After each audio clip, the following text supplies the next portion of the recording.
आपण पाहत आहात बीबी महाराष्ट्र न्यूज, खबरबात महाराष्ट्राची।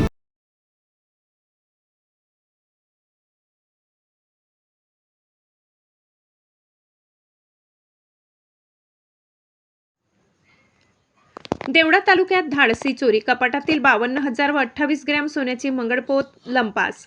देवळा तालुक्यातील महालपाटणे येथे गंगावाडी शिवारातील पाटचारी क्रमांक 7 परिसरात शेतकरी कुटुंबाच्या घरात अज्ञात चोरट्यांनी धाडसी चोरी केल्याची घटना 18 ऑगस्ट रोजी मध्यरात्रीच्या सुमारास घडली।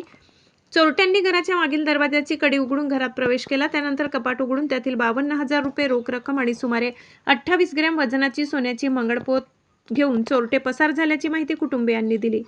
बापू उखा चव्हाण हे शेतकरी असून त्यांनी कांदा विक्रीतून मिळालेले 52,000 रुपये घरातील कपाटात ठेवले होते। रात्रीच्या वेळी घरातील सर्वजण झोपलेले असताना चोरट्यांनी घराच्या मागील बाजूने प्रवेश करून चोरी केल्याचा प्राथमिक अंदाज आहे। सकाळी कुटुंबीय जागे झाल्यानंतर कपाटातील रोकड व सोन्याची मंगळपोत गायब असल्याचे त्यांच्या लक्षात आले। त्यानंतर त्यांनी तात्काळ देवळा पोलीस ठाण्यात घटनेची माहिती दिली। घटनेची माहिती मिळताच पोलीस निरीक्षक सार्थक नेते यांच्या आदेशानुसार सहाय्यक पोलीस निरीक्षक सौ नंदा पाटील व पोलीस कॉन्स्टेबल श्रावण शिंदे यांनी तातडीने घटनास्थळी दाखल होत पाहणी केली। पोलिसांनी कुटुंबियांकडून घटनेची माहिती घेत परिसराची पाहणी केली। चोरीचा तपास जलद गतीने करण्यासाठी नाशिक येथील श्वान पथकाला घटनास्थळी पाचारण करण्यात आले। श्वान पथकाने चोरीतील वस्तूंचा नमुना घेऊन घर व परिसरात माग काढण्याचा प्रयत्न केला। तसेच ठसे पथकाने घटनास्थळी दाखल होत आवश्यक ठसे व नमुने घेतले। कांदा विक्रीतून मिळालेली रक्कम घरात आणल्यानंतर काही तासात ती चोरीला गेल्याने चव्हाण कुटुंबियांना मोठा धक्का बसलाय।